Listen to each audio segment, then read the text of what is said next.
bu gën a faram-fàcce lu muy tekki lu mu und faram-fàcce bi mu ngi ci règlement intérieur article 109 boo xam ne ci chapitre bu ñuy wax incompatibilité 109 dafa ne le mandat de député est incompatible avec la qualité de membre de député du gouvernement ñu ñëw moom il était membre du gouvernement wàcce wuñ ko démissionné wul et cetera et 118 nii article 118 ni le député qui lors de son élection se trouve dans l'un des cas d'incompatibilité visés au présent chapitre maanaam entre article 109 ba 118 bi mu ne boo ci nekkee da nga war a dans les 8 jours qui suivent son entrée en fonction est tenu d'établir dans les 8 jours qui suivent son entrée en fonction qu'il s'est démis de ses fonctions incompatibles avec son mandat lii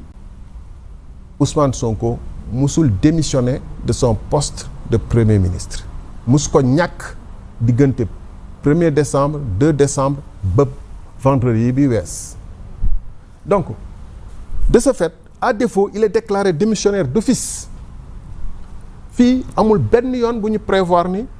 mun nga génn ñëwaat walla yooyu amut yaa ngi député loolu moo amoon de Mathusalem at yu précédé yëpp ba instant yi nii ñaar cas moo mën a am membre du gouvernement walla nga am beneen fonction boo xam ne dëppoowul ak nekk député ñu tabb la député ñu ne la tànnat boo tànnul ñàkk nga ko amul ñàkk ñëwaat même boo biddee dama bëgg ñu teel ma ko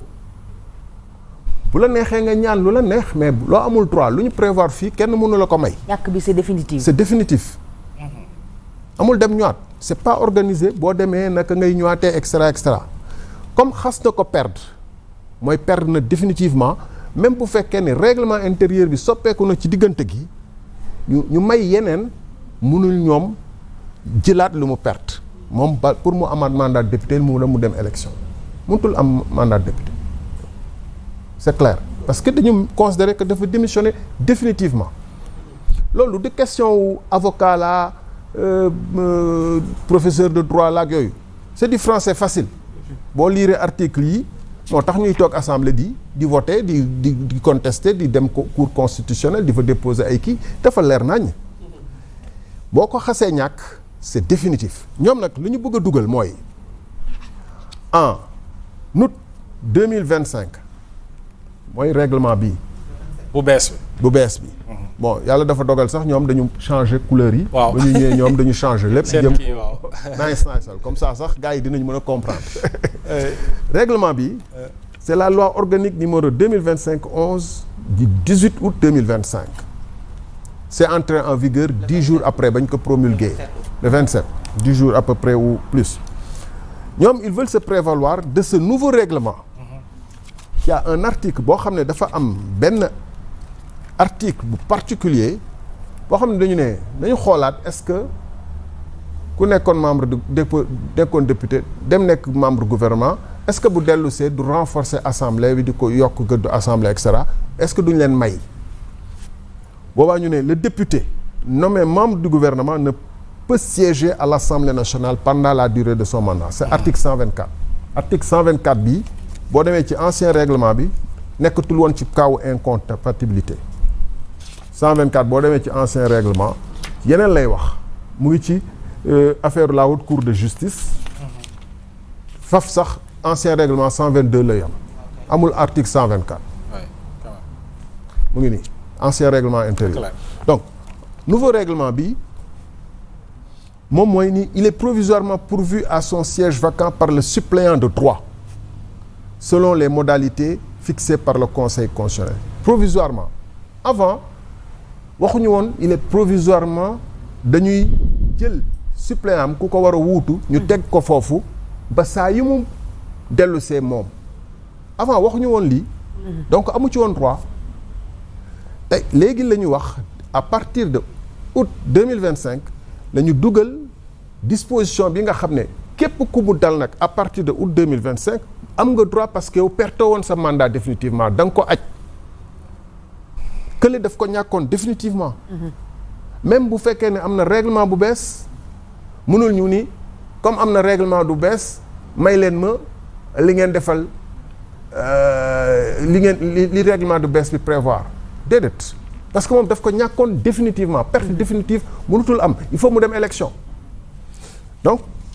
règlement intérieur bu bees bi mënuñ ko cee àtte nga bëgg a wax bu dee mënuñ ko cee àtte Guy Marius Sagna nee na bi mu dugalee bu ñu wax Guy Marius dama bëgg ma ci règlement non dama bëgg mu leer jurisprudence la bëgg a indil non pour mu leer ñooñu ñi lay déglu règlement bu bees bi dama koy bamtuwaat mënuñu ko ci àtte parce que règlement bu ancien bi dafa perte définitivement dama bëgg loolu nga ñu dégg oui dafa perte définitivement dafa mel ni ku dee ok suul na ko daal amul dekki ñu ngi koy jaxal instant bi waaw gaa ngi koy tàggeeg jaxal ak yooyu ok député yaram ka laaw xanaa 2000 beneen élection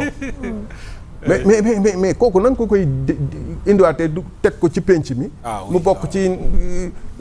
assemblée nationale ci kii bi di jàng bu gaa yi di bu dee ñuy abbé yi ñuy def seen messe muy def messe ñun bu dee ñuy wasifa muy wasifa déedéet bokkut nekkutu fi sa seule façon de revenir à l'Assemblée ce serait de participer à des élections mënut nekk c'est clair maintenant bu fekkoonte ni le cas de Amadou Ba wala d'autres ñoo xam ne ba règlement bu bees bi amee ñu nommé leen ils étaient et ensuite lan mooy différence am encore fondamental après ma ñëw ci question parce que il faut mu leer ñu doog a xool sinon on va se brouiller. ok si d'accord président bu daanelee ci règlement bi ñu dem publicité avant mu ñëw ci réponse Momo bi. waaw lan mooy différence am moom. différence ak ñeneen ñi. moom kii dafa fekk mu nekk député toog assemblée nationale ñaari cas yooyu moo nekk. Amadou Ba wala ñeneen ñu nommé ministre ci diggante gi dafa fekkoon ñu nekk député je sais pas si c'est le cas de waaw ñu fekkoon ñu nekk député ñooñu sañ nañu laaj nañu aj parce que mandat bi tàmbale nañ ko moom musul nekk député dañ ko élire député dañ ko tànn mu nekk député comme président élu disons président élu nekkagul président tant que demul conseil constitutionnel mu waat kii tamit tant que toogul assemblée te loolu nee nañu mënu ko def bu fekkee ne mu ngi am mu ngi ministre wala premier ministre xam nga lu taxoon ñun démocratie dañ ko xaw a importer te mokkaluñ ko te duñ ci jéem a gëstu parce que rapport de force la ñuy def tout le temps dañuy forcer rek lu taxoon bu gars yi demee élection législative premier ministre même symboliquement présenter sa démission bu ñu defee arbitrage au niveau du parlement ba pare ñu nommer un premier ministre mu ñëw présenter sa déclaration de politique générale li bokk na ci mais yow nga ne man non dañ ma dénk liggéey boo xam ne mu ngi wéy loolu la waxoon taxaw ni man maa ngi garder suma poste premier ministre mais donc nekkoo député tànn nga et donc puisque tànn nga règlement bi lu mu waxoon ci saa yooyu puisque tànn nga wax nga ko ni nii nga tànn naa nekk